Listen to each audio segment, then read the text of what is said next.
After a protest by the Brazilian youth, the government of Brazil devoted 100% of royalties from salt oil fields to education. Like we know, education is the chief cornerstone that acts as a catalyst in developing any nation. Any nation that must develop must prioritize their education. But unfortunately, there has been this problem which education has been saddled with.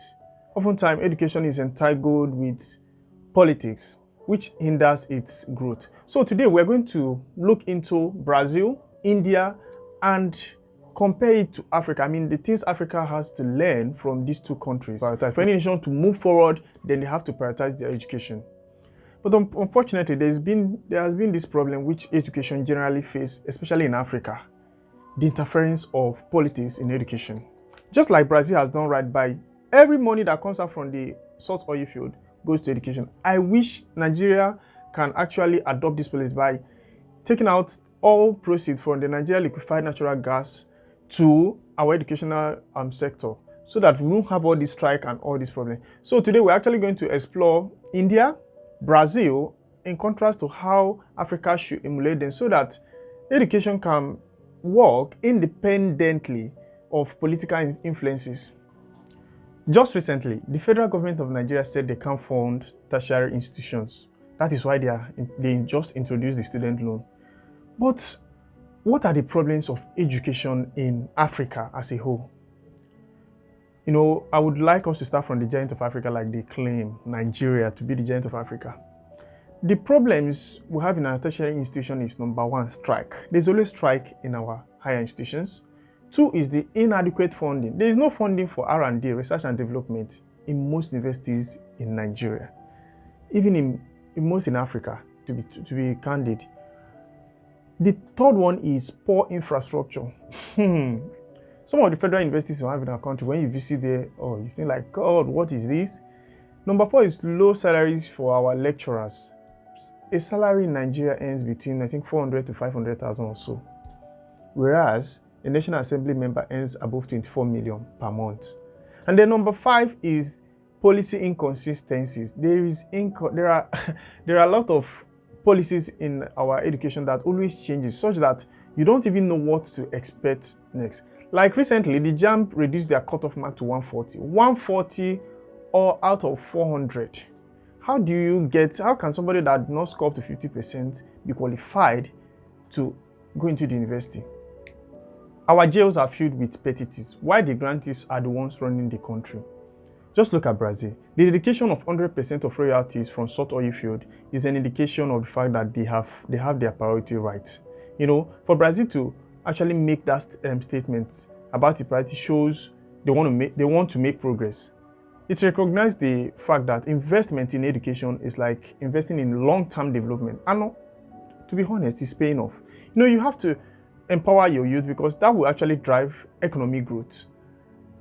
Another thing I would say is this: for the Brazilian youth to come out and protest shows that there is power in collective action, and the impact youth have in shaping the policy of any nation cannot be overemphasized. Do you think if the youth of Brazil did come out in 2013 to protest about that the government would have made any effort? So my question is this: when will the African youth stand up to their government to do the right thing?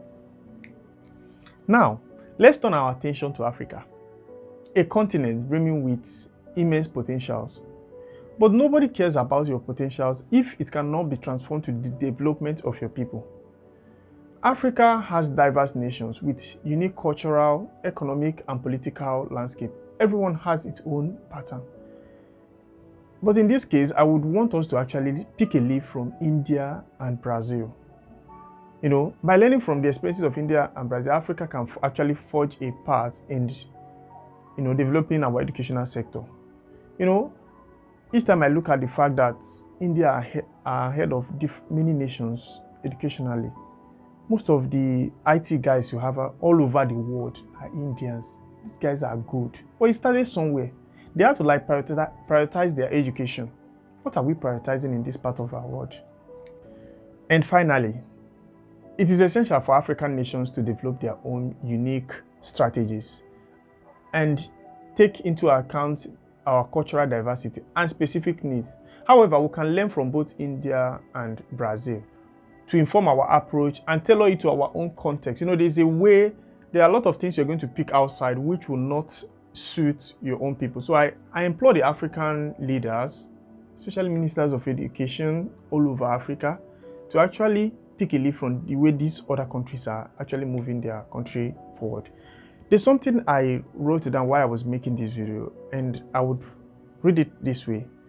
Brazil experience is the most unique one amongst them. The key takeaway from the Brazil experience is that the government should view youth activism, as an opportunity for dialogue and positive change. Engaging with the concerns and aspirations of the youth, as like the young people, can lead to innovative policies that drive social progress, and growth. Unfortunately, in Nigeria, my country, when the youth protest, they will be killed, and nothing will happen. The EndSARS that happened on the 20th of October 2020, it has been 3 years. Just recently, the Lagos state government just came out and said it's 103 people that died. But they denied for the past 3 years that nobody died. This is our reality. I hope this is actually going to change, honestly. I hope we enjoyed this topic and we learned the lesson from Brazil journey and harness the power of youth activism to prioritize education and empower our youth, and hope for the best. Thank you guys for watching. See you guys next week. Bye.